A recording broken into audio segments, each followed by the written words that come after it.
It's time for Dart Talk. Brought to you by thedartzone.com. Stay in the zone. TheDartZone.com is an official Cosmo distributor and Windy City Fabricators, America's premier fabricators of orthotics and prosthetics. And Redwood Darts, America's newest tungsten darts. Stand straight and tall and hit them all. Redwood Darts. And now, here are your hosts, Mystery Mark and Steve P.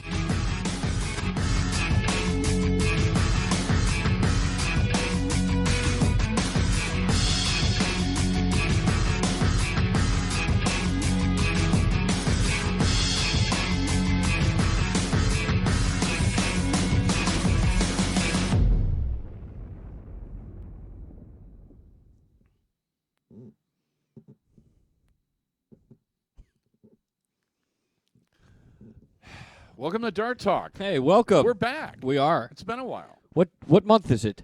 It is September 27th. Okay. Year of our Lord. This is the first time you've ever known the date. I don't know. I'm a changed man. Dart Talk brought to you by the Dart Zone. Stay in the zone. TheDartZone.com is an official Cosmo distributor. We're going to have James Kinney on in a little while talking about the Continental Cup that they held in the Valley in L.A. over the weekend. They streamed all of it. It looked pretty. I unfortunately couldn't watch it, but it looked pretty good. It was more like the that weird PDC kind of thing they were doing, but the production values looked really good. I was pleased to see that. What have you been up to? Heard I you went attended to a wedding. Heard you went to a wedding. Heard it was awesome. Played a lot of golf. Attended a very fun wedding. I played a little that golf. my sister was involved in. Yes. And played some golf with you. She actually requested that we put wedding pictures in on the background, but none of them fit. Right. So well, Jose takes a little precedent over that anyway. You know, unfortunate. You wake up, and it was Sunday. Sunday morning. You're waking up Sunday, and the Cubs are going to be playing. So we're going to the game. It's the last home game of the year. So you're kind of geeked up about that. The team's clinched everything, and all is well with the world. You pick up your phone, and it's like, huh? And this alert comes through, and you're talking about just a young guy with like an unlimited future. You just don't believe it at likes first. people. You're like, you look at the phone and go, "There's no way this is a joke." Yeah, it's not. Yeah, it's Len Bias. It's Thurman Munson. I mean, it's like these things that.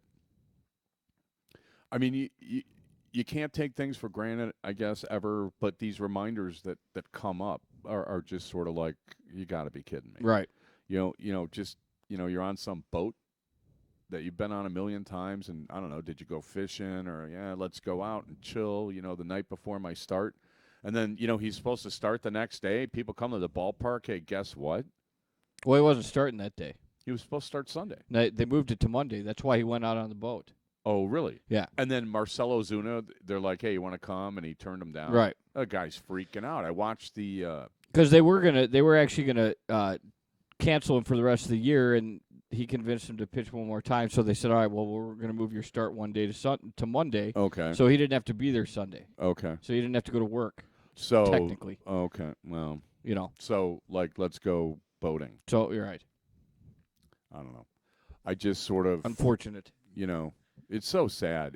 It's sad for his family. It's sad for that organization because he's irreplaceable. Mm-hmm. And it's, as a baseball fan, I don't get to see him pitch anymore.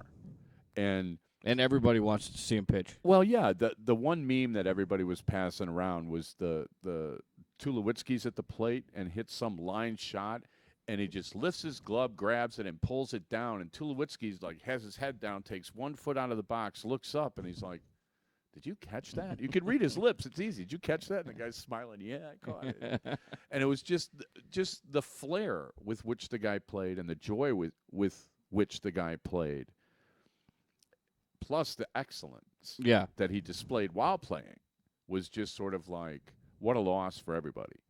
So that was really sad. And then, watching that game last night, with the tributes to him, and they all wear the Fernandez jerseys. I mean, it was just sort of surreal. I can't believe they putting even their played. hats at the mound. And I can't believe they even played that game. Well, what I mean, unfortunately, they have to go out eventually. Yeah, they did cancel the. That's the thing. The Sunday game. Everybody has to move on from stuff like this, right. and it's just really tough. And it's still tough like today. And then, so I'm on Twitter today, and it turns out that some guy's walking on the beach like a mile and a half from where the accident happens, and he sees something in the water, and he picks it up, and it's a black bag with 4 signed baseballs and Jose Fernandez's checkbook. And it's just sort of like, oh, my gosh, no kidding. So he gave it to a lifeguard, and it's like, put the baseballs in the Hall of Fame, I guess. I mean, right. I don't know what you're going to do. They're like, no one's ever going to wear that number again. I'm like, maybe they should leave that 16 on the mound for good. Yeah. Because the guy's home record was like absurd. Unbelievable. And he lost like 3 home. It was like 28-3 or something. It was just he was on 25 in a row or something. Yeah. Starts at home, and then that community, the Cuban community in Miami is so strong, right? And then all the Cuban ball players, people forget what these guys went through to get here. I think I read an article that he tried 4 or 5 times. Yeah, I think 4. 4, and then the 4th time finally made it. Yeah. One time he actually, at the age of 15, jumped out of the boat to save his mom. Yeah. And they. And then he ended up in jail once. I mean, it's just sort of like, I know they're going to renegotiate the collective bargaining agreement. They're doing it now. I mean, I don't know what they're going to do with the international players, have a draft or something, because the guys that live here are getting kind of hosed, from the financially. But look at all the Cubans that are playing baseball that are really, really good. Not that we're doing a baseball show, but I mean, you forget, and they're all on different teams. Like Chapman's on the Cubs now, and Soler and Cespedes, and Diaz is on the Cardinals, and Chris Coughlin was all broken up because he was with the Marlins when Jose came up. Abreu's on the White Sox. Abreu's on the White Sox. Who was the guy that I can't remember what team, but somebody was granted a leave of absence, to mourn his childhood friend. I think that was Diaz. Was that Diaz? Yeah, from St. Louis. Yeah. And there's pictures of Diaz. these guys like as little leaguers, right. Little team picture, and they're these 2 guys. They grew up on the same street or something, and it's just like, oh my God, seriously. How much can one person take? And then Arnold Palmer dies the same day, and it's like, well, he had a great life and was a great guy, and 24 years old. Mm-hmm. What do you even know at 24? Like almost nothing. I can't believe how good some of these guys are at these young ages. Think of yourself when you were 19. 21, 22, 24 years old. You were trying to figure out how to get into bars or, try to get in. Trying to figure out how to finish else college. Well, yeah. Yeah, and these guys are playing baseball in front of, 50,000 people, and it's just nuts. It's like Chris Bryant. At least he went to college. These guys that are coming out, he's 15, 16, 17, whatever. He signs a contract, and he's in the big leagues. Oh, at 20. Him and Miguel Cabrera and A-Rod and all those guys are signing contracts when they're 16, 15 years old. And just becoming like the best in the world. And we were talking on the way to the show. I'm like, the hardest thing to find in all of sports may be a number 1 starting pitcher. Right. They don't grow on trees. You can always get a quarterback. I mean, there's only... You can always get a running back, quarterback, they're out there. A midfielder in soccer, whatever. Or a striker, whatever. I mean... But teams are not successful without either just an unbelievable group of number 2 starters that end up going to other teams because they want to be number 1 starters, or you have to have that ace. I mean, and you look at these 1-game wild cards. I mean, there's a guy you could try out there and win. Mm-hmm. How many teams have that? So, and they're trying to rebuild this franchise and everything, and it's just such a disaster and so unexpected. And it was just, we're watching the game, and I'm choking up. Jill's just like weeping all over the place, and I'm like, man, this is sad. Because you have to. I mean, regardless of, the Miami Marlins franchise and everything else. I mean, he's got his girlfriend's pregnant, and You're 24 years old. You're going to be a father, and and it's just and it's all gone in an instant. Just life can be really cruel, and I'm getting to the age where life is taking things away more than giving them to me now because I'm older. But that's wrong. 24, that's just wrong. Okay, let's. Should we disclaim now that we just went through all that? Yeah, why don't we do that? The views, opinions, rants, and rampages expressed on Dart Talk do not necessarily reflect individually or collectively those of our sponsors, co-sponsors, wannabe hosts, hearing-impaired critics, or those with a penchant for attitudinal dysfunction. We at Dart Talk strive to provide you, the listener, with an educational, entertaining, and fun-filled experience each and every week. If after the show you, the listener, find yourself feeling uneducated, unentertained, and or bored, we at Dart Talk consider that your own problem. Yeah, the CDC Continental Cup was, look, I mean, there is such a thing as counter-programming. And I was going to watch the stuff on Sunday, but with all this, Fernandez stuff and everything, it just became like, I don't know, it kind of just draws you in. Yeah. But you had pro football going on. You had the Tour Championship. I don't know if you saw the finish to that. I read about it. I actually missed it. Oh, my God. But I could not believe these guys in the playoff. And just hitting a golf ball 350 yards, I can't really wrap my head around that. I remember when 300 I can't was, after oh my two gosh. shots. I remember when 300 was like a big drive. Right. And now it's like, now that 20% it's not even more. Yeah, I mean, slightly under tour average or over tour average. It's just absurd. So with all that on, I don't know how many eyeballs were on the Continental Cup. Well, it's just like it's the same thing. I mean, the kids hitting. You went and saw all the high school in Wrigley. Yeah, they're 18 years old, throwing 95 miles an hour and hitting the ball. I couldn't believe it. Yeah, this Notre Dame 18, kid, 18 couldn't years believe old. Him. Yeah, couldn't believe it. And you watch some of these kids play golf, and they're 18 years old, hitting the ball 300 yards, and it's completely different now, in all aspects of all sports. No, well, I was watching Rory McIlroy play, and now the Ryder Cup is this weekend. That's must-watch, TV. Oh, it is. So, the Cubs are on the road, so with absolutely nothing to play for, but resting players and getting prepared. Be nice if Bryant got to 40. The big thing was him getting off to Schneid with the 99 RBIs. Right. If he finished 2 years in a row with 99, I think he's going to have to change his number. So it's good that he got over it last night. There were quite a few matches, and they are all online. Where are we on time? We got like 1 minute till break. Okay. Well, we started late, so we really have like 2 minutes. Did we break, start late? Yeah, like a minute and a half late. But not that anybody's counting.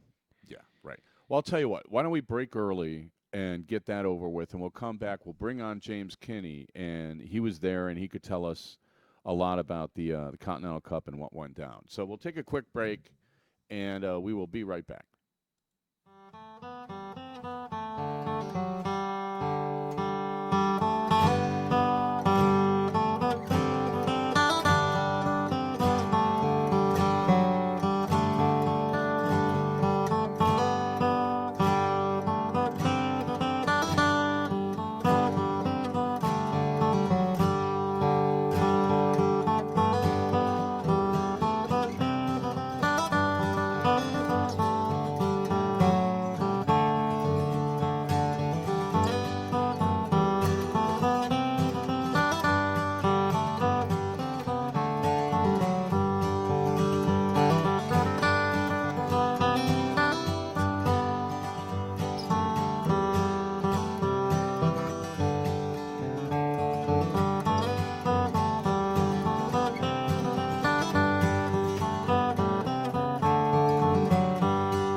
views and opinions expressed on Dart Talk are those of the hosts. They in no way should be misrepresented, misinterpreted, or made to claim that the universe is against you, your family, your city, or the darting community at large.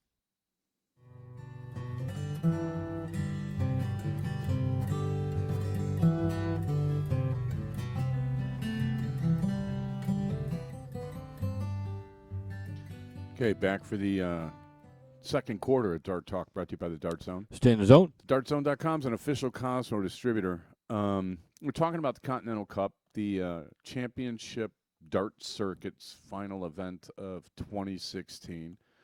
The top 16 point getters from the 8 events they held went out to Thousand Oaks, California, and played, I believe, at the Dirty Bull. Played their mano-a-mano. First round matches were a race to 7. The final was a race to 10. Pretty much a who's who of steel tip darts in America, I would think. You got most everybody.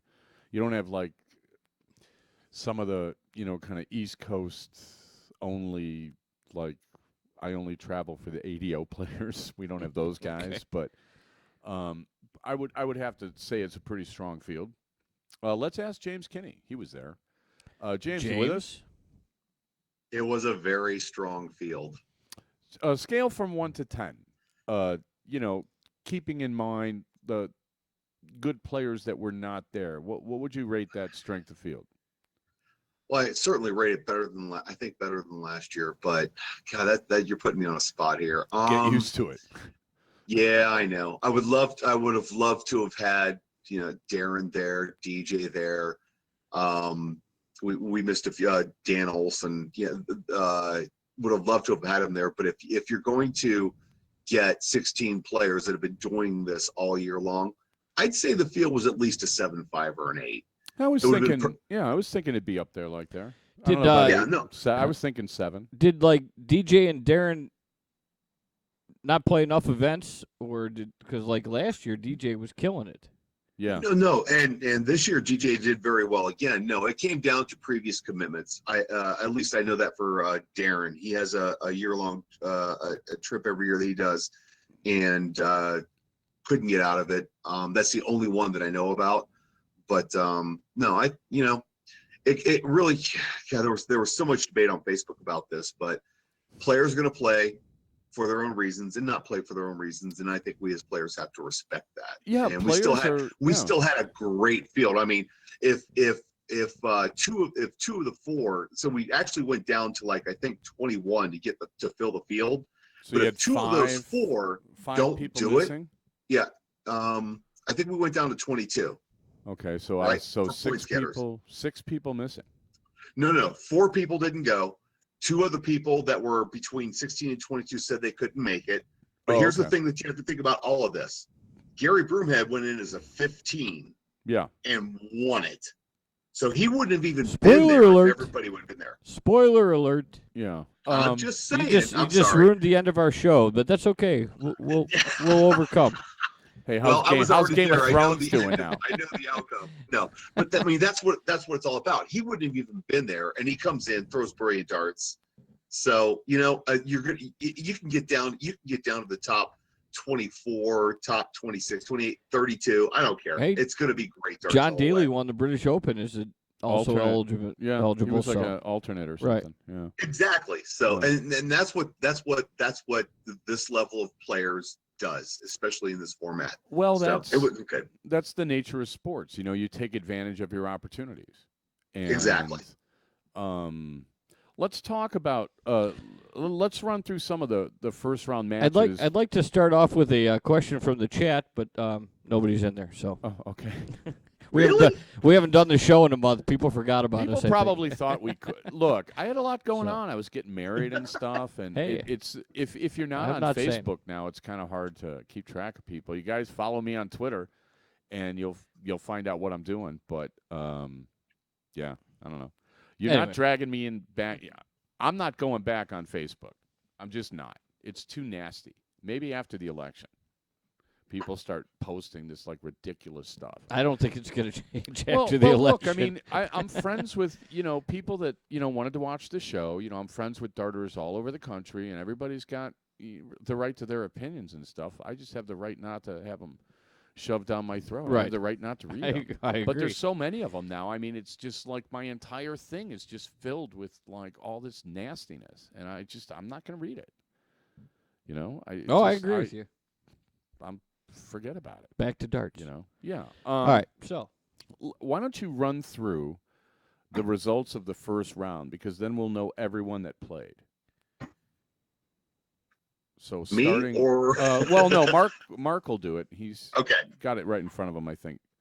oh, okay, yes. I So believe yeah, your top we 16. We predicted Yeah. James Kinney would actually get thrashed Right. by Jason Brandon. I think so. How'd that one go? We were wrong on that.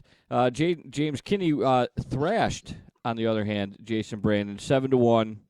Lobby Jr. beat Gordon Dixon 7-2. John Parton beat Jesse Rivera 7-6. Gary Mawson 7-2 over Chris Lim. Larry Butler 7-0 whitewashing over Jim Newman, and also Fathom 7-5 over Jeff Miller, and the last. Oh, I'm sorry, I'm skipping There's ahead. two more. Two Yeah. more. Leonard Gates, Soldier Gates 7-2 over Kurt Hartman, and Gary Broomhead squeaks by Chris White 7-6. 7-6 in a race to 7. So they went down to a decider. Well, we could talk a little bit about your first match, James, because I actually saw it. I don't know what was with Jason Brandon. I almost sent him a message because at one point he missed. He was on 136, went trip 20, wired the 8. The next leg he was on 144, went trip 20, wired the 12. And then the next leg was on 170, went trip 20, and I want to say he threw a 17 and All missed three the ball. statements true. Like three straight legs. How would you characterize your first round match? He started out really strong and missed a couple of big shots, and I didn't make a mistake. I hit I went up after those, and I went double, and the only one was the one where I didn't have a shot at the double, left myself double. He took it, so I think that's kind of the way I characterized it. So he just was. It doesn't seem like he was himself after those first 4 legs, and certainly wasn't himself after the break. And after. If you look at the stats, it looks like a whitewashing. I mean, he left 170, 209, and 136 on 3 of the last 4. I mean, you just pounded him. Yeah. I got comfortable, and afterwards I walked up and I shook his hand, gave him a hug, and I say, "Listen, I know those weren't your darts, and I actually apologized. I said, I'm sorry, I know those weren't your darts, but he wasn't himself after missing those, and he was feeling." I was warming up. We actually warmed up together for a few minutes, and he was throwing really well. Yeah, it's funny how it comes and goes, even in the middle of a leg.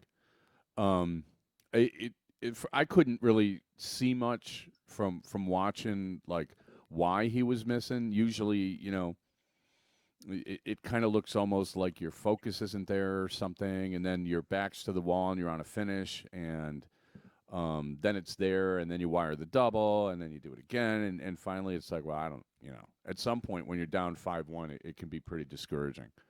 Yeah, and I would like to think that, me hitting the doubles, I mean, I was 7 for 12 in doubles in that match, so I like to think that had a little bit to play into it, but I don't know. I didn't ask that question. Well, yeah, I mean, you take care of it where he doesn't get another whack at it, and that's your job. That's what you're supposed to be doing. I mean, Exactly. The level of play that one expects in a field of professional high quality dart players is that if I miss a dart at a double and I walk back, I'm not expecting to get back to the line, and I think that's sometimes where you get into these things where all of a sudden there's like 5 straight rounds and you're not getting to a finish, because a lot of times these guys are like, well, he'll take that out, and then they don't.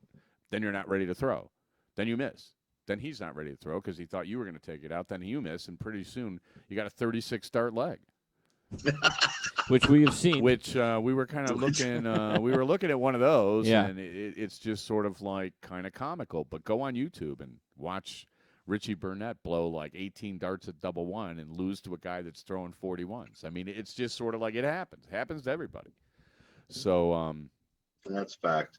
the venue, I believe, was called the Dirty Bull. So it's actually two parts. So it's the Dirty Bull Tavern, which is the tavern. They just bought the place next to them, which is called the Venue. And the venue is going to be where you can go to watch the bands. And you get your liquor from the Dirty Bull, and it's all connected and everything. But the bands, that's the venue part of it. Same owners, expanding. That's pretty much how it works. So it's two kind of like separate things, if you will. But yeah. Okay. Well, it looked pretty good. I mean, I didn't really see, the setup where you guys were playing looked pretty good. Was it a comfortable layout to play in? It was absolutely fabulous. It was perfect. We had the black screens all the way around us. They had cameras everywhere. The production was perfect. But no, it was very comfortable. It was very, we had people behind us watching, so there was at least a little bit of noise going on. It was very nice. The setup was perfect. Why'd they choose California? For production purposes. If you look at the production that we put up with that they pulled off this year, as opposed to what they tried to pull off last year, it's just go to YouTube, Championship Dart Circuit, look it up. The production value was incredible. David Irate had his own team, his own production team. We got Colin Cosell do the commentary. I'm still stunned by how much better it was. It was so much better than last year. I thought you had a question. I just asked a question. He answered it. Well, you can ask him more than You were one. next. You can ask I was him like, more than can one you question. still hear me? Yeah. No, actually, I did see Pete posted a picture on Facebook where Colin let him wear his dad's Monday Night Football blazer. Yeah. The old brownish blazer. It was funny. Howard Cosell was sort of people either really liked him or really hated him. I don't know. What I was the a Cosell percentage fan. was. I liked him. I thought he was great. Yeah. I loved him, and I had a great time. I commentated I think 5 matches total with Colin. And first match I went in, the jacket's just laying, it's very nicely laying over a chair. I just want to look at him and go, can I just touch that? And I didn't. I didn't want to be that guy. And it was a bit surreal for the first one. Then we kind of got comfortable with each other, and we really actually had a great time doing it. Well, I only heard the commentary, during your matches, so people can look that up on what you sent me the link, and I didn't really have time to click on it. You guys have your own YouTube channel, don't you? Well, I don't know. I don't know. I can tell you if you just go to YouTube and type in Championship Dart Circuit 2016, you're going to find day 1 and day 2. And you'll find day 1, and they're all like stuck together in one big long thing? Yes, this one big long stream. Okay. So if you have time, and you go through it and you write down the start times of the matches, text me. I'll show you how to put out links to each individual match so people can kind of like just click on that and go right to the match, and then you'll have. Oh, that would be cool. Yeah, you can put that somewhere on your channel and make it easier for people to just watch, this match, that match, skip around, whatever. Well, I highly suggest watching my matches and the ones I'm commentary on, because I did a pretty good job, I think. Well, not a bad suggestion. Nothing like having an agenda. You've given me enough minutes, so I've come up with another question. Oh, good. But is there anything out of the other top 16 matches that stood out? Other matches that you watched that, because we're getting close to a commercial break here, that you would like to comment on the other? We went through the numbers on the John Part Jesse Rivera match. You got anything on that one? It was Jesse doing exactly what he'd done all season, just fighting to try and stay in a match, win a match, and he did a really good job of it. I think he and I we've had a private conversation about leg number 13, but no, I think it was the one that really stands out was that Gary Broomhead Chris White match. I was, as soon as I saw that lineup, like when they released just who's playing who, that was the match I was watching. I wanted to see that match because I knew it was going to be a really good one. Turned out 7-6, very, very close, very good scoring. They were both at 80, but I mean, it was a lot of fun to watch. I mean, there's good 80s and there's bad 80s. And this was a good 80s yeah, match. a good 80. Guys are like taking too many shots at the doubles, but they're scoring and they're going downhill quick, and they're throwing like at least 1 ton plus round a leg, and maybe 2, kind of depends. But looking at a lot of the averages, it doesn't really look like a really ultra high level of play. Is that fair to say? Well, I mean, I don't know. I think if you look at the match in and of itself, it started out pretty much like a lot of the matches started out over the weekend. It starts out a little slow, everybody getting a feel for it, first couple of legs, 2-3 legs, and then they start going, and then the pressure kicks in and it slows down a little bit. And I think that's kind of the way it went with them. I mean, at one point, Broomhead's up 4-0 on Chris White, so Chris must have made a comeback to take it all the way he to did, 7. and it was he scrapped out for it. I think in leg number 5 he takes out a 100. Was it Chris that took out the 100? I don't know. No, I think so. Leg 5 he took out a 32. Well, that's good too. Oh no, leg 6 he took out the ton. Okay. Or no. So I mean, it was a good match all the way He was around. left with a ton. It was okay. Well, good match all around. Yeah, it was fun to watch, and Gary came back. It was I don't know. I that's the match I wanted to watch the whole time, and it seemed like even for just 80s, it was constantly back and forth, and it was a lot of fun to watch. Yeah, actually, it was 4-4. Yeah, 4-4, 5-5, 5-5, 6-6. So yeah, it was. They each kept winning a leg, one at a time, back and forth, back and forth. Okay. Well, let's take a quick break. Hang with us, James, and we'll come back. Did they run? Saturday was all first round, and then everything else was on Sunday. That is correct. Okay. All right, we'll be back. This will be a quick break. You're listening to Dart Talk. Mystery Mark, Steve P, James Kinney. We'll be back in a second.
Dart Talk agrees to adhere to the Geneva Convention in treating fairly its prisoners in their war against lackluster darting administration and behaviour.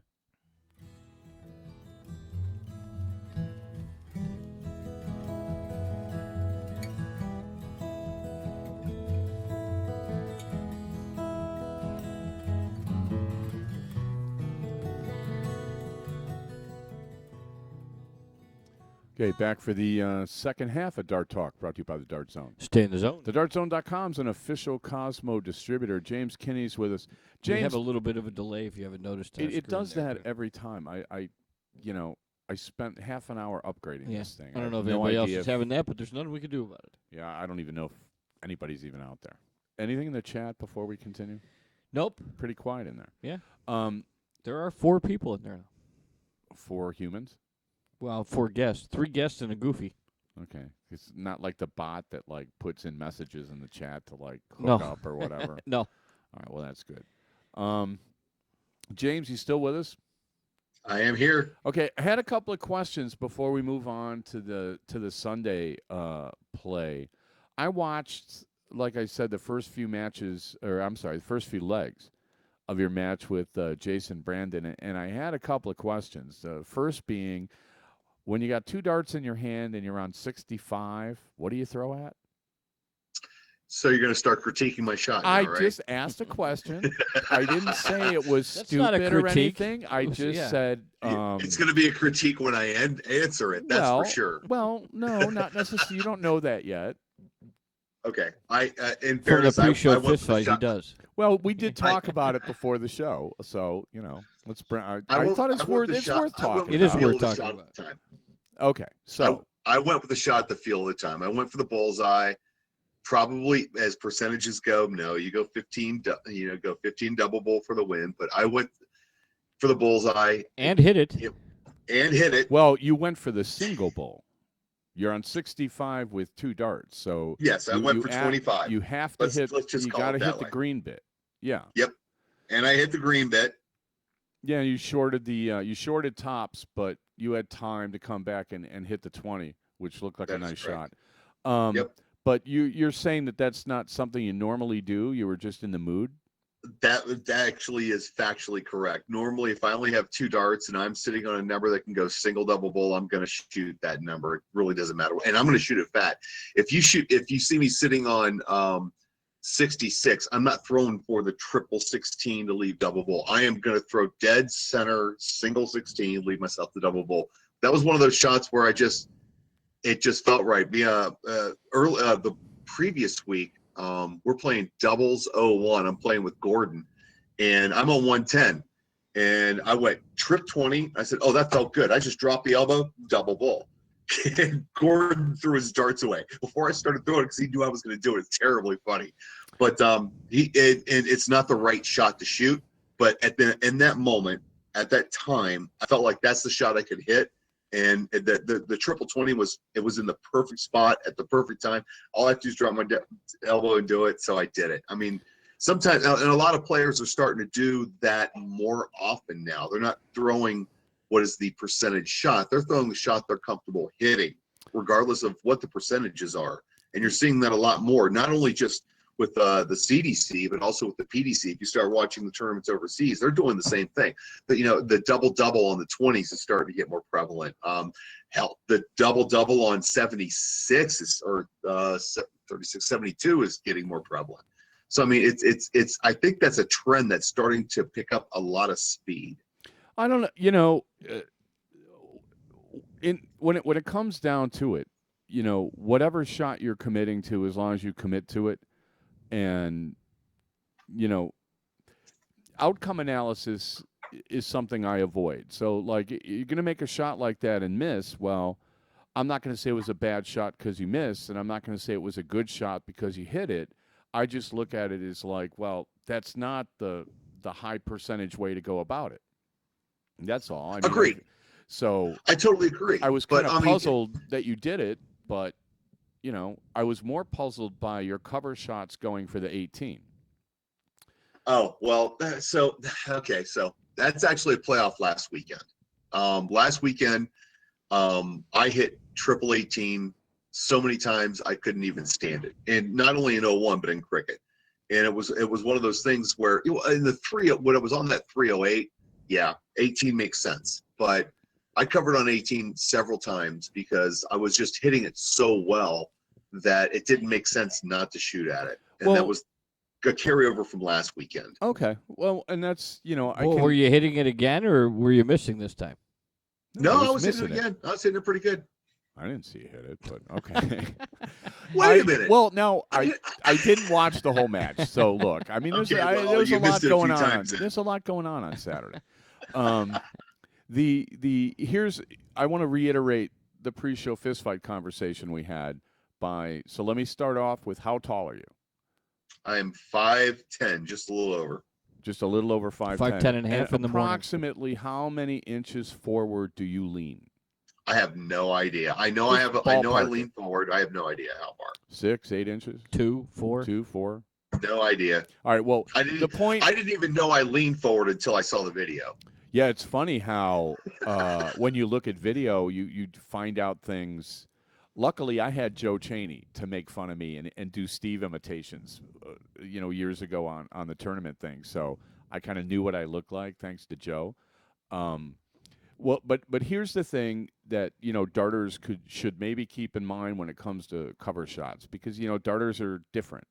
Like, you look at a guy like John Party's really tall, and Simon Whitlock, really tall. And I've seen those guys do a lot of cover shots on the 18. But if you're 5'10" and you lean forward, odds are you're below the bullseye, which makes the 19 a much closer shot, and therefore should give you more margin for error than going for the 18. I don't argue the point, but again, I fall back to, I've been hitting the 18 well. I decided to stick with it. And there was a point in the match where I was on 271, and I'm thinking, okay, well, I got to shoot 19 on the first dart anyway. Automatic. That's an automatic 19 shot. Right. And I hit the trip. And I said, okay, well, I'm just going to sit there. And I hit the trip again. I was like, okay, 171 leaves a pretty good number. And I throw a third. So, and I cover with the 19 most of the time. It's just one of those things where we started off with, I can't remember why, but I remember playing like doubles cricket out of the gates and just absolutely slaughtering the 18s. And it's, okay, 18s is working. I just run with this for a bit. And I just kind of rolled that into the rest of the weekend. And then last week, the weekend with the Continental Cup. So. Yeah, I just find it. Yeah, I get where you're coming from. I find it like that leads to some sloppy play when you're relying on your mood to determine what you shoot at, as opposed to, playing smart and making the game easier on yourself instead of harder. I'm not accusing. What am I comfortable hitting? Yeah. Right. So hang on a second. Hang on. Let me finish. Okay. Sorry. The first time I played doubles, and I'd been playing darts for like 3 weeks. I was playing with this, girl that was like, I don't know, 5 feet tall. We're playing like cricket doubles, and I was like, shoot at the 17, and she said, well, I don't like 17s, and she shot at the 16s, which happened to be closed. Using your mood to determine what you throw at, I'm not sure is really the best way to go about determining what to throw at for other people. Now, for experienced pros that kind of know their game and are feeling especially confident about doing something one way, even though that's maybe not the most orthodox way, but in that moment, you're thinking, no, I got this. Yeah, but then what if you miss it? Well, does then it get into your head mentally? Like, now all of a sudden, but usually my reign on 18s is over? No, usually you don't. Like, I want to irritate Jill. All I have to do is be on 50 and throw for the bull. And if I hit it, she's like, oh, what the heck? You're not supposed to do that. You told me not to do that. You said that wasn't a high percentage. I know, I just felt like it. Well, sure. But when you're playing like that in tournaments, when you're doing, I'm just going to do what I feel like, and you're trying to play by feel, that's going to bite you. If you're not systematic in your intermediate scoring and stuff like this, today I'm going to cover on the 18s. I'm not criticizing you, James, necessarily. I'm just saying that for most players, this is not the way to go about things. You should come up with a system for scoring that is, sensible, and the numbers make sense.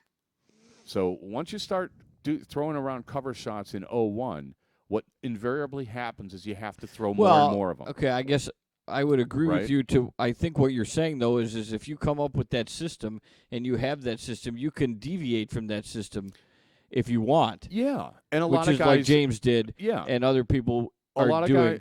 But as long as you have that system that you always know in your head that you can revert to, and that's what you're going to do. But you know what, today or for this weekend, you don't think. I think for the vast majority of players, right, this is not going to work. When you get to the higher levels, kind of like don't try this at home sort of stuff. This kind of thinking. I mean, you could talk yourself into anything. I played cricket once with Steve Brown, and I was like, should I do this? Should I do this? And he'd be like, no, you need to do this and do this. And then he went around and did the opposite. Next leg. And I'm like, I can't play cricket with you because I don't know what you're doing. Well, I just felt it. Well, you know what? Why don't you just take your feelings and put them in your pocket and then play smart darts and we'll win a match? How about that? Right. Are you up for it? I'm up for that. Okay. Nothing. And it's always cricket. It's always a cricket where you end up just. I had a feeling. No, I was really feeling it. Yeah. Well, those trip threes don't count. Right. You know what I mean? So I'm just saying for the people listening that aren't like really, really good players. That was my point. Playing by your mood and playing by your feel invariably backfires. So just play smart darts is I guess what I'm saying. Not that what you did was stupid, James. Again, I think once you get up to a level where you're playing, the competition at the level we're playing at, you have to recognize those situations and take advantage of them. So I think we're just talking about two different styles of play and two different levels of play. Well, I don't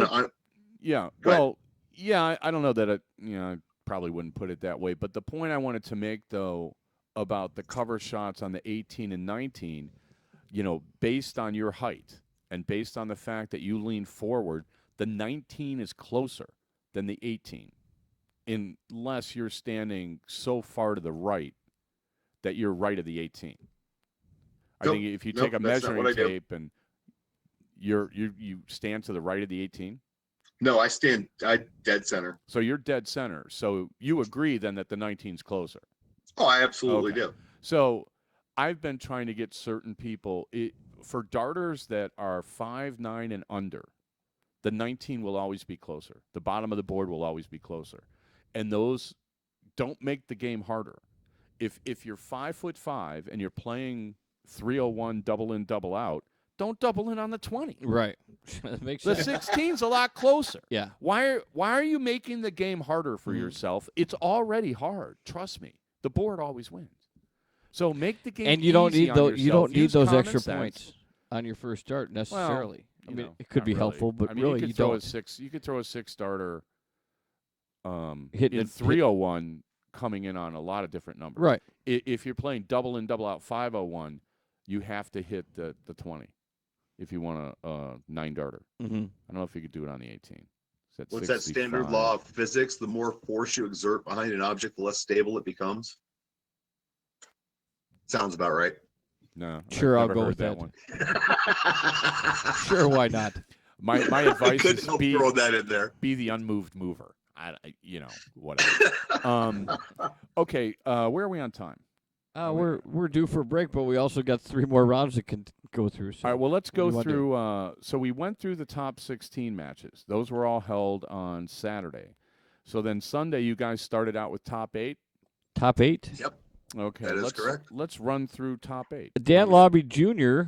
Beat John Part 7-5. Broomhead beat Mawson 7-6 in a squeaker. Larry Butler, what happened here, James? Beat James Kinney 7-2. And Leonard Gage 7-4 over David Fathom. You've never beaten Larry Butler. Nope. I would have to say I looked at the numbers. I thought I told you it was fun. I looked at the numbers, James, and Larry threw 96 points per round against you, and didn't come close to that in any of his other matches. Agreed. What'd you do to piss him off? I have no idea. Larry and I are really, really good friends. We've been good friends for the better part of almost 30 years. But no, if you pull in the actual stats for the match, first 3 legs we were both over 100. He checks out 108, he checks out 136, legs 1 and 2.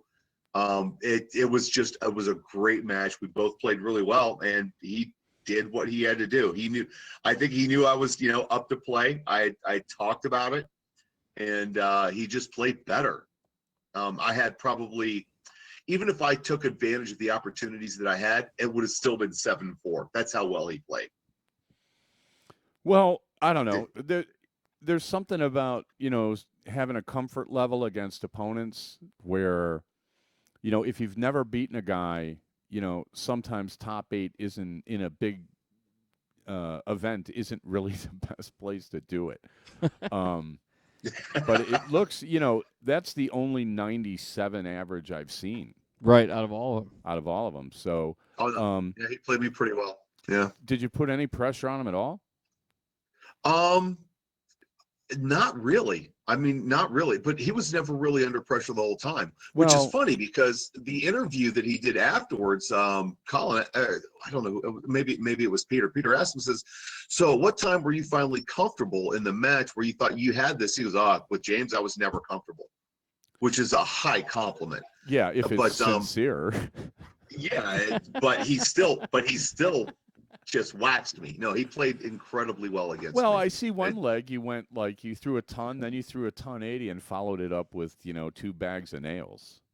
Well, and I actually went through all of those statistics over the last couple of days, trying to learn about where I made my mistakes. And there were, again, there were opportunities that I had to take advantage of a situation. And I didn't take them. So I am going to work those into my practice routine, figure those things out. I want to recognize those times when I'm playing matches moving forward and do something about it. So I've already addressed all of that because I know about that 41-55 after the ton 80. I here's know exactly another about one, those ton 80 ton 43-30. Right. Yeah. Wow. Okay. Everybody's got the same problems, James. Everybody's trying to figure out how to become more consistent. Sure. How to, not throw those horrible rounds in the middle of a leg that lets somebody back in. I mean, it's all part and parcel, part of the game. Yep. But Me included. Looks like leg 8 you missed it. You missed a double. You start out with 3 tons, 60 and a 95, and had left 20. Yeah, and I did. I mean, that was one of those. That was one of those ones I really was unhappy with. I was leg 8, leg 7. He gave me a chance too. He did, if I remember correctly. Well, he had a whack at 83 and left 47. Right. That's not well, and he had but he gave me a shot. You gave right? 2 so, whacks at it. Yeah, but see, here's the thing: how do you end up on 83? See, there's a missed shot in there somewhere where you shouldn't be leaving 83. Right. You shot a 73 to leave 83, right? So there's a dart somewhere in there that missed, right? So yes, there's a dart that missed. I don't know. But that's not the one I was thinking about. The one I'm thinking about is when he's sitting on 25 and he leaves 8, and I have a shot at 83. Correct. I should at least get a decent shot at the double, which I did not. Well, that's the thing. I mean, you should at least get a shot at the double bull. So you're missing something in there, but you miss something to get to the 83. I mean, when I look at these numbers, it's hard sometimes, when they're crooked to figure out what somebody threw to leave something. Do you remember how you left yourself on 83 from 156? So trip 20 leaves 96. You shot a 73. How do you shoot 73? On purpose? I don't. That's kind of. No, you didn't shoot it on purpose. Well, if you shot. Well, he's like, how do you shoot a 73? I don't think. I'm going to leave myself 47. Trip 20, fat 13. I mean, and then just walk up and take out the 2 Well, darts. no, I mean, if you hit the triple 20 on 156 to leave 96, then you're going to go right back at it again. And if you hit like a 5, that would leave 91. And then you go for the 17 and hit 91, 80, an 8. I don't think that. Okay, so it must have been something else. That happened. No, you had to hit the single, or you flopped into a 5. Did you flop into a 5 on? I don't remember, honestly. Does it really matter? He left himself. Well, no. The point I'm making is that everybody practices and everybody wants to be more consistent, but the darts that really kill you are like the setup darts. So like, Yes. I don't know what you were on. But the thing is if since you can't tell with these numbers, but I'm asking them. There's no setup dart at 156 if you miss and hit a single 5. Well, you no, know, I mean it's there's no out. It's trip 20. You know, you're going. So how you clean that up? Well, if you already missed the first But you know one, what I'm thinking? you I'm go to thinking clean at it up and miss the 156, I second hit a one. single 20 and go to the 19 because it's blocked. So I'm on 136, and now I'm trying to hit 76. Maybe I don't know. I don't know. remember. All I know is you that's not a number. That's a number I avoid like the plague. I don't want to be on 83. No, I don't. I want to be at 80 or less. So I get a whack trip at a double. 17, you're at 32. What's wrong with that? Because so if you're at 103, do you throw the trip 20 or do you throw the bull? From 103 with one dart, I'll throw the bull. Yes. I'll throw the bull You'll at throw 78. the bull. Okay. Absolutely. All right. Because the odds of taking out a 78 are far greater than the odds of taking out an 83. This is one of the nuances of 501 where if you're on 83 and you throw a fat dart, you got to throw another fat dart for a whack at the bull. If you're on 80 or 79 or whatever, you could throw 2 fat darts and have a whack at a double. That's easier. So here's what I think. I was at 103 and decided to take a whack at the bull and I missed it. Okay. I don't believe you, but all right. And you hit the 20. I hit whatever. It doesn't matter at that point. Oh gosh, we're already at an hour. Okay, we're gonna have to just go straight through because no break. All right. No, because they changed the upload audio things where I can't upload 2 hours of audio anymore. So I don't want to have to bust it in half. Okay, so we went through any of the top 8 matches that you saw that were ultra high quality. I see Paco, Dan Lobby Jr. took down John Part. He's getting used to that. Yeah, he's done that a few times now. What was Part's level of play over the weekend? It wasn't great. You can go to if you go to the Lobby to the beat him with leaderboard, show 79.7. Lobby averaged 79.7 and won. Yeah. John Part for the weekend averaged 74.9. That's so un-John Part-like. Yes, it is. Who had the highest average overall? Larry did for the weekend. Yeah, I think he had 89.9. Let me actually just go there. That? Okay, yeah. Why don't you read down like say the top 4? Top 4, Larry Butler was at 89.3. Gary Broomhead was at 87.1. I came in at 85.1, and Gary Mawson came in at 84.7. Wow. Okay, so nobody averaged above 90 for the tournament. That is correct. Overall. But still high 80s is not bad. 85 when you're not getting a whack at a double is somewhat deceiving. Yeah, it is. Because you're getting smoked, so you never have to worry about taking out your 83 because that's when your average starts to plummet. When you start, Ouch. Well, in fairness, I averaged an 84.7 and won 7-1 the day before. So yeah, it's funny.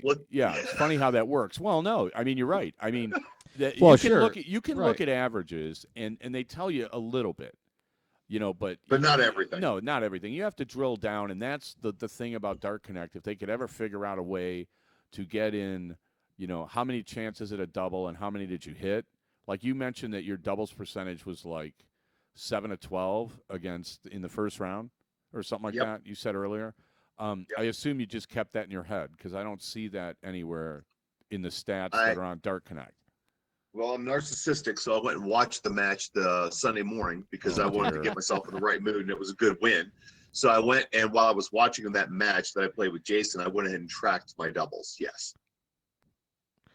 Yeah, but it would be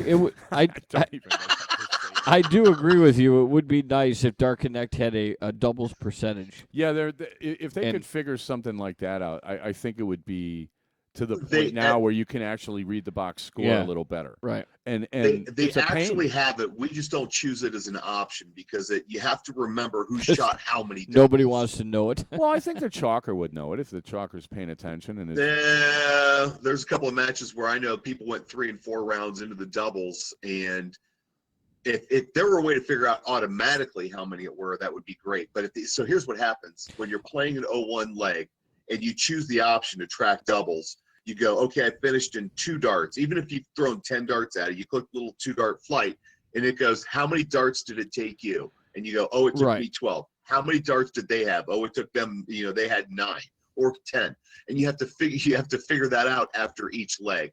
That kind of, it's there. It's more of a practice tool. I do agree with that. I mean, it's not that difficult to be able to do that as a scorer, but it would be, it should be integrated into the system by. Unfortunately, the system doesn't know that you're throwing in a double. Well, it should know if you finished on 40. It should know you're on a double. It should. I agree with you. And they should be able to program it that by the PDC calculations. If you're on 40 and you go fat 20, fat 1, fat 3. That counts as 3 shots at a double. Mm-hmm. That's how the PDC used to keep track of it. I don't know that they still do. It's almost like you need a second chalker just for the doubles, just to count that stuff. Because if you're playing, you can't really pay attention. Do that. Well, I would think in this environment, there's plenty of people around that can do it. I don't know. It seems like it would be a lot to me. It's just to count shots at doubles. Shots at doubles? I don't know. Maybe. Who knows? In the future, who knows what could happen? Well, Chris Coughlin drove in 3 runs today, so there may not be a future. Anything can happen. We could be looking at the end of the world.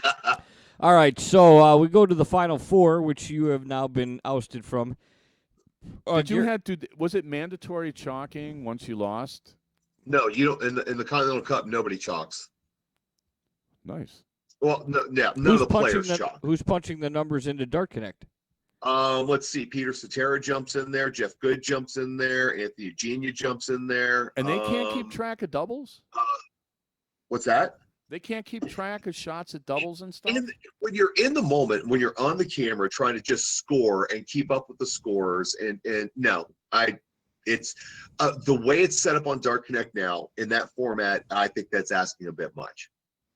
Okay. I think it's asked because I've tried it. I've actually tried setting it up where I'm tracking my doubles, playing practice matches against Gordon and Mike Petroselli and a few others, and it's not fun because you're not thinking about what you should be doing, which is playing darts. You're going up to the line with 32 going, is this my second double at this or third? I mean, it's completely different. Yeah. So, well, yeah, the players shouldn't have to worry about it, but. Well, I agree. And who maybe they'll figure out a way to do that in the future, but for right now I'm okay with their little out percentage that they've got now. That kind of gives you an idea, and if you go through and you think about where you are and what you did, if you're like me and you're narcissistic, you can go in and look at your match and go, okay, well, this is exactly what I did, this is what happened, and move on from there. We're talking it more from a voyeuristic outlook. We want to read the box score and know what's going on, not it's not personal. Yeah. It's not from a personal standpoint. We're not big James Kinney groupies where we want to know what your out percentage was. We want to know what We want to know what everybody's was. We want to be able to read something and be able to reconstruct a match that we were not present at to kind of see what happened. And in a better form than what the BDO does, where they just literally post every single round. And then, you can kind of – it just takes a long time to do it that way. So a simpler format would be nice. The way the PDC does it with their match stats, everybody's all about 1080s You and all have this to come other up stuff. with the algorithm for it. No, somebody has to input the numbers. I know. That's all. I mean, you can't – I don't know that you can make Dart Connect smart enough to know that you hit a double. Well, I guess you could. Well, sure you can, because you're punching in – a 0. You're at 40 and you punch in 20 and it says how many darts and you say 2. They know you took 2 darts. Well, yeah. But what if you miss and then you miss and then you miss? Because I think what he's saying is at the end it's asking you how many. Right. So I don't know. That's exactly what it's doing. I'm sure there's a way to do it. Anyway, all right. So, did you watch any of the matches after you were ousted, which would be Gary Broomhead finally had a little easier time, took out Dan Lobby Jr. 8-4, and Larry Butler took out Soldier Gates 8-3 in the semifinals. I did watch the Broomhead a little bit, not the Larry one. I had to take off, had to catch flight and do that stuff. So, Well, unfortunately, no. Mark's most never heard of Gary Broomhead. Why don't you describe, Gary's approach at the line and kind of what he looks like when he's playing?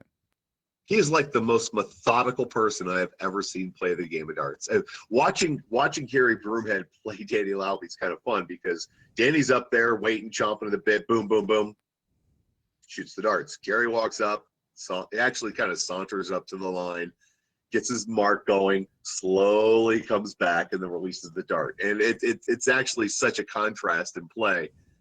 We had a great time talking about it. It was interesting to watch. But Gary is just so methodical in his process. Everything looks exactly the same every time, and it's just amazing. Are you saying he's slow? I'm not saying he's slow. I'm saying he's methodical. He's not fast. He's deliberate. He is very deliberate. Yes. Is he okay. Justin Well, Pipe is slow? he? No, I don't No. think he's because I looked at the No. times of the legs and his were a little longer, Yeah, but not because noticeably he's so. a little more deliberate. Well, I mean, his legs take a minute longer.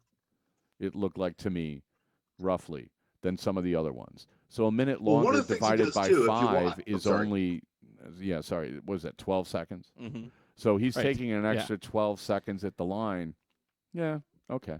Well, That's- here's one of the that's things he not does. egregious. If you watch him play, what happens, he doesn't step up to the line like a lot of people do while the other person's pulling the darts. He is actually 2 paces back. The person comes away from the dartboard, then he approaches the dartboard. That's where most of the delay is. Well, okay. Did you ask him why he does that? It's the same thing I do. Keep the same pace. I assume. I didn't ask him, but I do the same thing. I don't step up to the line until my opponent's behind the line. And it's so that regardless of what pace they're playing at, I'm always playing at my pace. Okay. That's slow. That adds up. That adds up over a match, I mean, that you're adding an extra minute to every leg. If you're so playing what? But it makes 13 sense legs, to me. that's Why, 13 minutes. if the guy wants to saunter up and get his darts and then run back at one time and then saunter up and then just mosey back the other time, you're always waiting for him to get past the line. Well, so it's no, up to the him. difference between no. But it's up to walking, him. It's walking the ball up the court every single time versus running it up.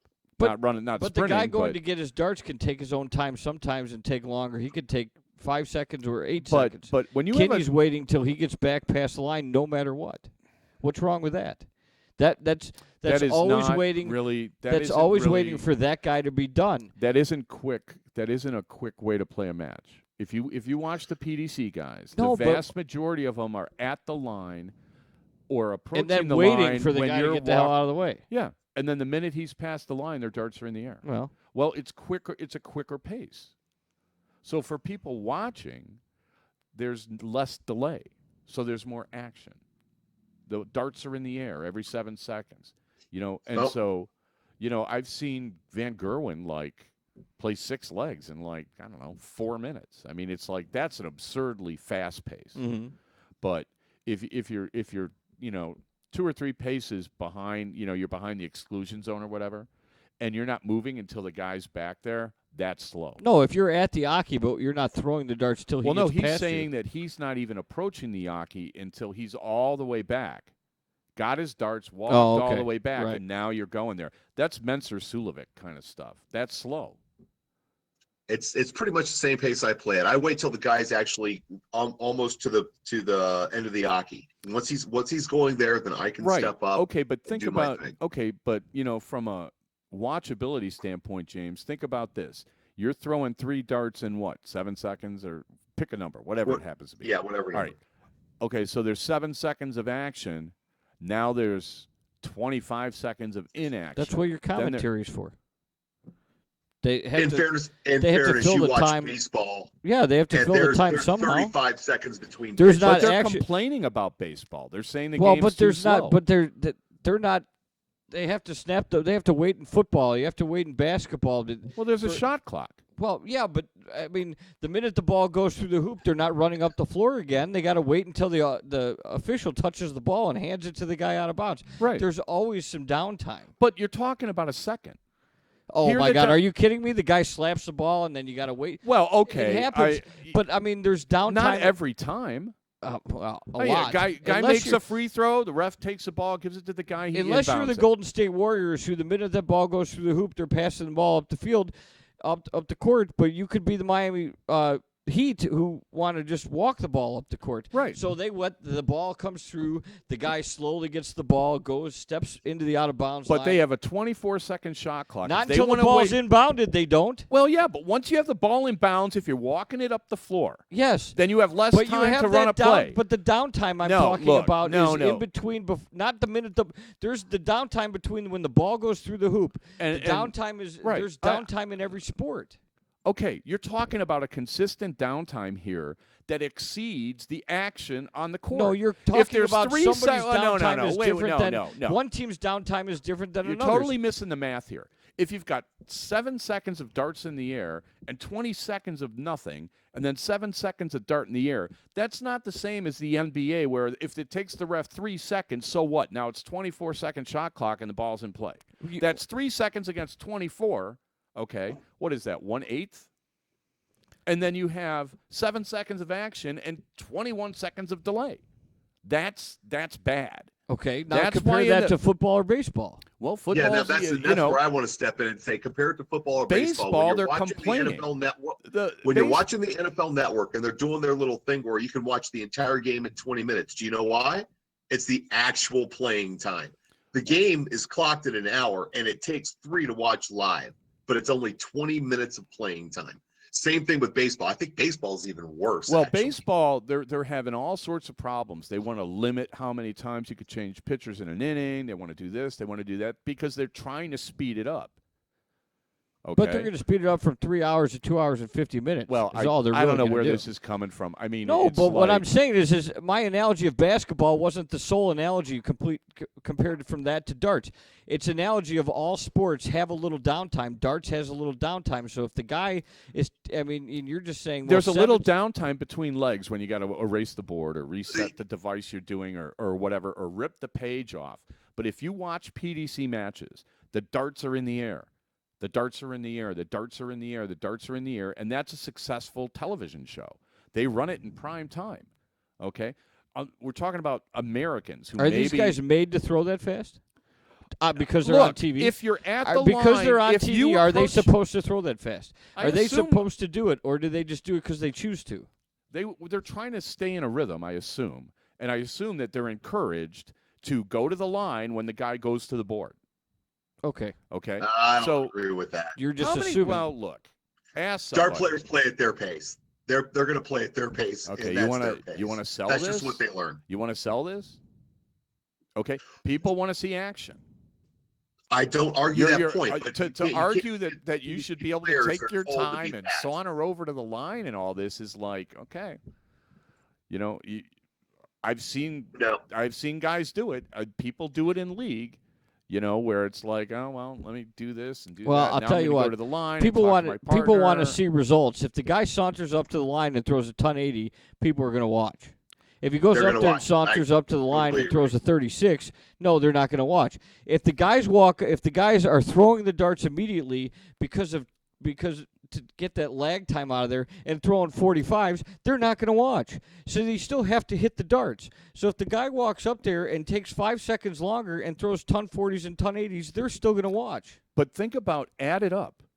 Add up how much downtime you're adding to one leg of darts, and then multiply Okay, it by then 13. you go to commercial and you come back and say, okay, one You leg. go to leg- commercial in the middle of a leg, They- and the guy sells it thrown. You can't do that. Why not? Not in the middle of a leg. Oh my gosh. No, we're getting way sideways. But on I this. mean, It's it's just like you can't sit there and make a parameter where everybody has to be on the line because the guy's pulling his darts, and that's what you're watching. Because if the Look. guy throws a 41 consistently and is always at 250 when the guy takes it out on Okay. 9 darts at a 4, is that watchable? I have to you? literally. I remember once playing with John Kaczynski, who literally, I threw my third dart and I kind of didn't walk to the board because I was kind of looking to see if it was in, and I felt him give me like a little push.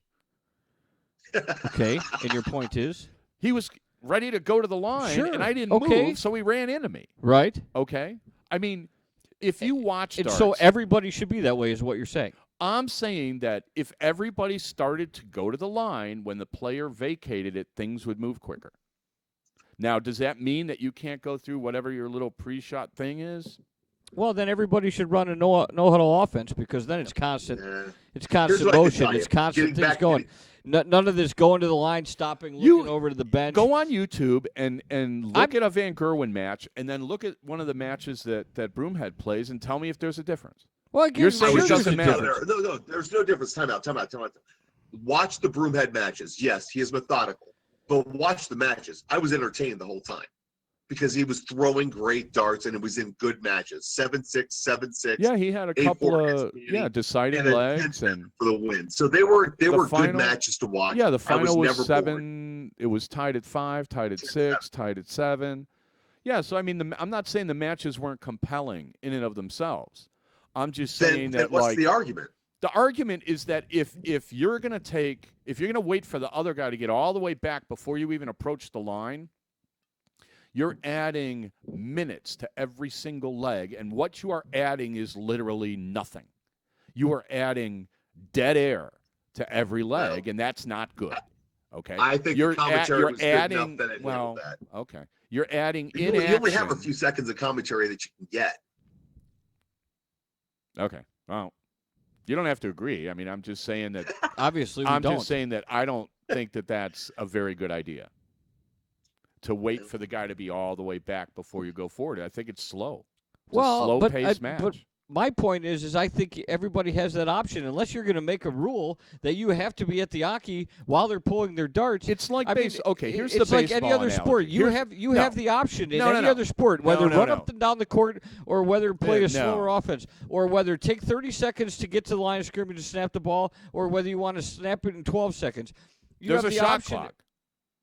Yes. Or there's a play yes. clock. Okay, so Yeah, make a shot clock. However So- you want to do it. So unless you're going to make, did I not just say that? Unless you're going to make a rule that you have to be standing at the hockey, if you make that shot, when's the shot clock start? In your mind in darts, when does the shot clock start? The minute that third dart hits the board, then all of a sudden you have 3 seconds until you're supposed to throw. Okay, that's which not means, realistic. Which but- means that guy has to run and get his darts. I mean, Okay, I'm not saying that everybody should be running. Here's a baseball analogy running for you. is- Here's Matt Carpenter, right? Matt, they made a. I know how much you love Matt Carpenter. The Matt Carpenter rule is that if you don't swing at the pitch, you have to keep a foot in the batter's box because what he was doing is he would take a pitch and then wander halfway down to the on-deck circle, fiddle around with his gloves and stuff, Yes. look at the pitcher, blah, blah, and then walk in to take another pitch. Right. He's a walking rain delay. Did you turn the TV off? Did you keep watching? I had no choice. What? Does Bing. that, But you so what? you kept watching. swallow so whatever you're they saying give you you're is saying, like, but no. you just said it's unwatchable. You're They talking. changed the rule. They put the And rule the- in just for him. Do they still do it?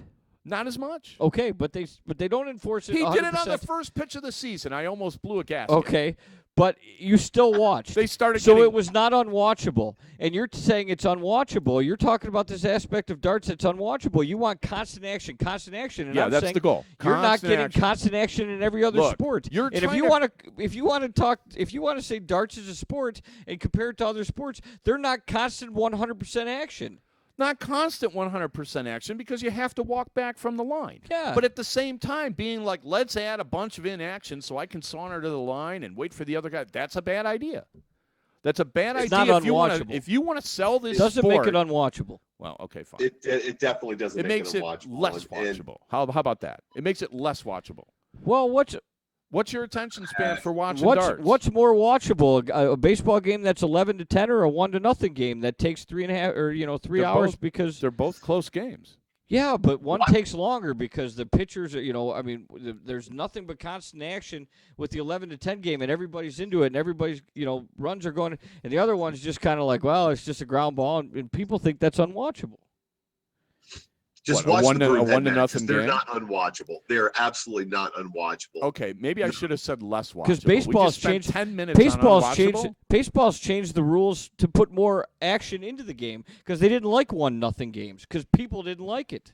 People like home runs. Chicks dig the long Well, that's ball. what I'm saying. Yeah. Well, that doesn't make any sense because you and I agree that a 1-0 game is just as compelling. Well, But- it's just as but so you're compelling, but changing it's not as rules. much fun to watch as a game with Okay. a lot of hits and a lot of Right. scoring and a lot of guys running around and plays at Which home goes plate back and to my stuff. point with if the guy takes 3 seconds to get to the line but still hitting ton 80s, then you're getting your points and the game But he's taking 7 seconds doesn't to matter. get He's to the hitting the line darts. every single time. because you're waiting for him to get to the line and throw the darts, and when he hits them, you're excited. You're just look. Make it snappy. You know, if you had a rule that said you have to start approaching the line when the guy vacates it, that's not a big ask, in my opinion. You can still like walk to the line slowly if you want to time it where you're not at the line until he's back. So, you know, whatever, just start forward. Say you're talking about shaving minutes off legs by doing this. If both guys do that, now instead of having 2.5-minute legs, you have 5-minute legs. So you're doubling the time, but you're not adding anything to it. You're just adding dead stuff. How is that good? For somebody who wants to watch sports and wants to watch action, I mean, some sports are too fast. Hockey's kind of too fast. I can't really always see what's going on. Football's too complicated and too fast. I don't mind DVR that the they're going to game, make a rule and you know, things like that. Then, you know, how fast you have to go get your darts in return well, while the guy is standing at the line. You because can't now make, you can can't, that you now can't you can make a rule offset the for guy it. because the guy's got to No, you walk up to can't. the line and stand there, and you can break his rhythm because you can all of a sudden, oh my God, my shoelace is untied. I got to bend over and get my, tie my shoelace. Sure, it's been done. You know, I'm sure it's been done. So there's different ways you can look at it. You know, can you're always pulling your darts from the board. Oops, Right. dropped Yeah. one. I mean, Whoops. guys Oh, pull my stuff flight fell all off. the time. Oh, yeah, flip right. the flight through the air. Or argue with the chalker. Yeah. Right.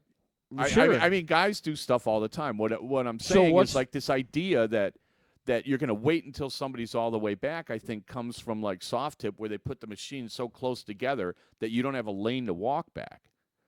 You know, so then everybody stands around waiting until the guy's all the way behind you, and that's why soft tip's kind of slow. But it makes up for the fact that they don't lose any time chalking. I don't know.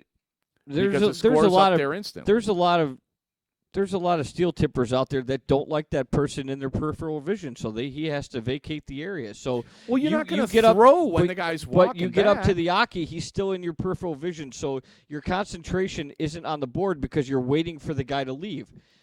So, but if that's the case, the case, then make it so the guy can walk straight out away, and then you don't have to ever see him. I go to the line when somebody vacates the board, and I'm perfectly used to waiting until they're gone to throw. Right. It's not that big a deal. I know, but it's I'm not. ready to throw.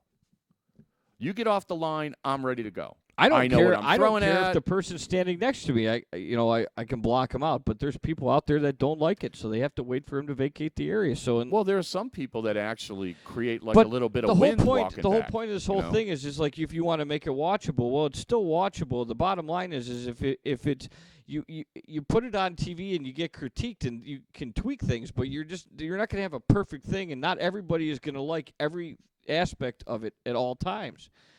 But if you get people that are throwing well, that's what's watchable, and the games are compelling. And people aren't going to sit there and go, I can't believe this 3 seconds I had to wait for him to throw the darts. Because you don't realize it at the time. You just start being like, wow, this is kind of slow. No, because if you're into it, you can watch the guy walking up to the line. You're talking about introducing a sport to people that like don't know that much about it, maybe have never seen it before, right? Aside from chopping it up into like highlights. Well, if that's the case, then you should slow the game of hockey down in order to introduce it to people because they can't understand what's going on because it's too fast. Well, the puck's in the net. Yay, goal. Well, it's easy to understand. It's easier. Double. It's easier to understand. You can explain hockey to somebody quicker than you can 501. Are you kidding? Yeah, you put the puck in the net, you get a point. No, you can't because the whistle's blowing all the time and people are going, well, what the hell happened? All right, so you're telling me that there's no game stoppage in darts. Other than going to get the darts out of the board and changing, they know exactly what's going on. You're telling all of a sudden there's a penalty in football. And people don't know what happened, and people don't know what happened. Why all of a sudden the guy shoots the puck from the back of the zone and throws a 2-line pass, and people go, "Well, why did they blow the whistle?" Okay, the concept of hockey is put the puck in the net. What's the concept of 501? The concept of darts. No. What? Explain 501. Put the dart in the double. Get down. You got to get down from 501. Okay, put the dart in the But highest number you have can. plays Get to play down before. hockey, too. Get down gotta before. explain it. The concept of 501 is get to 0 before your opponent. How about that? Is that as simple as you can be? Get to 0 before your opponent. Okay. Get the puck in the net. Get to 0 before your opponent. Score more points than your opponent in baseball or in football. That's the concept. Score more runs. Or Score runs. more Or points. points. That's the concept. Basketball. Score more points. baskets, right? Yeah. Simple. There you go. No time frame whatsoever. That's it. That's as simple as it is. That's what you do. Okay. Isn't that what you're saying? Pretty much. I like it. Pretty much. I just think I've been in so many bars where somebody's trying to explain 501 and people's eyes just glaze over because it's math. Well, try and explain to hockey what a double two-line pass Two-line is. pass. A two-line pass is, and they go, yeah, whatever. Yeah, they don't care. My dad tried to explain to my mom They changed the years ago two-pass about rule. what 4 downs were, and she couldn't Really? get the concept. So, Think about soccer. it's like, well, trying to- why do they get the ball again? It's not that was 4 plays. No, they blah blah blah. Anyway, so not everybody gets every concept in the world out there. So But you can people still are watch different. it. Yes, and Yeah. I can watch darts. But choose Think not about to, soccer and offsides. You see- trying to explain offsides in soccer. offsides is pretty simple. But if you're For looking, soccer? if you're going to compare darts to all these other sports, like baseball, all the major sports, there's all this pageantry going around the game. There's all this spectacle going about the game. Darts doesn't have that. I mean, maybe Okay, the PDC but- audience does. But what did it have when it first started? You're trying to get the game onto watchable TV now. What did it have when it first got on TV? It didn't have all the intricacies. It's really never been on here. No, I'm talking about all the other major sports. It's got to start somewhere. So you can't be so specific about everything. It's got to start somewhere, and All I'm saying it is becomes watchable by Okay. people All right. performing. Okay, so Is what you can it you can is. be Justin Pipe and people will still watch. Hey, if you sit done 80s, they'll watch. Well, he doesn't always hit them. Well, Sometimes he hits a 41. It's not really. Sure. It's the Hawk Harrelson equivalent of did a grown man hit that baseball? Is watching Justin Pipe throw 41. You watch Justin Pipe throw 41 and you feel like somebody just sucked 2 minutes out of your life. Yeah. You're never getting back. You know what I'm saying? He doesn't always throw ton 80s. I mean, are you going to make golfers not be able to take 2 practice swings anymore because that's unwatchable TV? But again, they I get was gonna bring warnings that when up. they get slow play warnings and they get yeah, but their penalties. slow play You warnings have put nothing a pro to do. on the clock and watch them free. Their slow play warnings have nothing to do with television. It has nothing to do with what you're watching on TV because they don't have to show you. All they do is come back on and say, "Well, I'm sorry, but so and so is they're on the clock right now." Well, they haven't shown that group in 3 hours, so it has nothing to do. They could put the with- final group on the clock every single tournament, and they never do. Well, because they these guys could take forever. because they're last. They're Yeah. not holding anybody else up. I agree. Okay. But that's So, still, but that's watchable. again, pace but of play watching, rules. But I mean, Right? they never changed the rules because Sergio Garcia or Jason Duffner are taking 15 little waggles. They never changed the rule and said you have to hit the ball within 4 seconds of address. But no, because it's still watchable not that TV, specific. 'cause eventually but they hit the do ball. have rules for pace of play. Yes. The rule that you have 3 minutes to throw your dart is like the stupidest thing I've ever heard in my life. Is that the rule? Well, That's I the think ADO the- rule. Well, That's the see, ADO rule. So they have Everybody a rule. should do it. Everybody So should they take have a rule. 10 minutes to throw 3 darts. So they have a rule. yeah, it's just crappy. Okay. Well, at least But they I'm have a just rule. saying you need you need something sensible. Well, 3 minutes is I'm not saying sensible. that's not sensible, but that has Well. nothing to do with nobody was breaking the rules into this conversation about watchable darts. Again, what I'm saying is that if you want this to succeed and you want to take it to the next level, this is something you're going to have to consider.